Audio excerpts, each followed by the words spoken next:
ජනතාව වෙනුවෙන් වචනයක් කියනවා. ඔව් ඇත්තටම එකාතකට මේ මහා ව්‍යසනය තුලත් අපේ රටේ තියෙන මනුෂ්‍යත්වය තමයි මේ මගේ වටේම පේන්න තියෙන්නේ නේ. මෙතනත් මේ ප්‍රදේශය සුද්ධ කරන්න දැන් දවස් ගාණක් ඉඳලා ඇවිල්ලා තියෙනවා. දකුණේ ගාල්ල දිස්ත්‍රික්කයේ අක්මීමන සහ අම්බලන්ගොඩ ප්‍රාදේශීය මාතරිනුත් ඇවිල්ලා තියෙන්නේ අපේම ජනතාව වෙනුවෙන් කරන්න පුළුවන් දේ කළා මේක කොහොම හරි අපි එකතු වෙලා මේක ගොඩ යනවා කියන එකත් එක්ක අපි ආයිත් මේ රට හදනවා කියන ඒ ගැම්මත් එක්ක ඒ ආදරයත් එක්ක තමයි මේ මිනිස්සු ඇවිල්ලා තියෙන්නේ. ඒක දැක්කම තමයි මම හිතන්නේ අපිටත් ශක්තියක් එන්නේ. මේක අපි අතාරින්නේ අපි මේක කොහොම හරි මේ ව්‍යසනනුත් අපි ගොඩ එනවා. ජනාධිපතිතුමා ඊයේ නේද මට දැන් ඊයේ දිස්ත්‍රික්ක සම්බන්ධීකරණ කමිටුවෙත් මෙතන මෙහෙ ඇවිල්ලා මෙහෙ වෙන්න ඕන දේවල් කතා කරා. පාර්ලිමේන්තුවේ අපි සිකුරාදා මේකට අවශ්‍ය ප්‍රතිපාදන සම්මත කරගත්තා. සහන ඒ දීමනා පැකේජ් එක අපි දැන් ප්‍රකාශයට පත් කරලා දෙන්න පටන් අරගෙන තියෙන්නේ. අපි කොහොම හරි මේ රට ආයෙත් ගොඩ ගන්නවා. මෙහෙන් කියන්නේ මම හිතන්නේ නුවර දිස්ත්‍රික්කයේ ජනතාවට බය වෙන්න එපා කියන එක තමයි මම කියන්නේ. මෙහෙමයි අපි ඒ වෙච්ච හානිය අවම කරන්නත් ඒ සහන දෙන්න වැඩ කරන අතරම මේ වගේ උපද්‍රවවලට මේ වගේ ව්‍යසනවලදී මූණ නොදෙන තත්වයකට නුවර දියුණු කරන්න අපිට අවශ්‍යයි.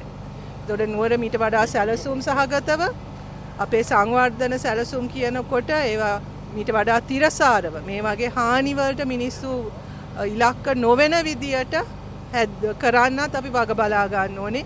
ඒ වෙනුවෙනුත් අපි විශාල මහන්සියක් ගන්නවා.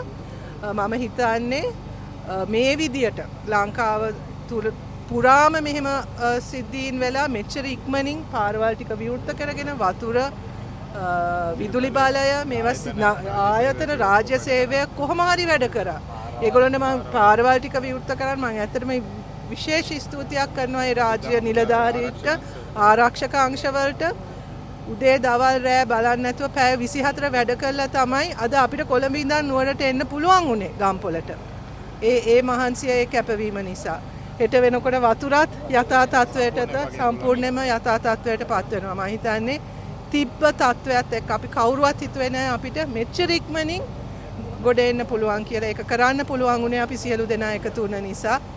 ඉතින් ආපු සියලු දෙනාටම ස්තුතිවන්ත වෙනවා. ඒ හයියෙන් ඒ ශක්තියෙන් ඉතුරු ටිකත් අපි කොහොම හරි කළා මේ රට ගොඩ දානවා.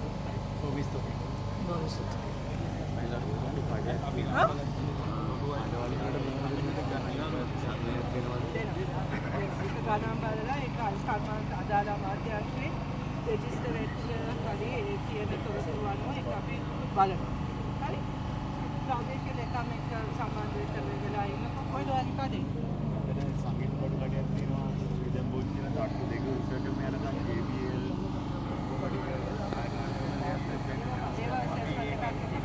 ඊළඟට බලන්න. ඉස්සෙල්ලා ගෙවල් ටික, ස්කෝල ටික, වතුර, විදුලි බලය ඒවා පස්සේ ව්‍යාපාර කර්මාන්ත ඔක්කොම හදනවා.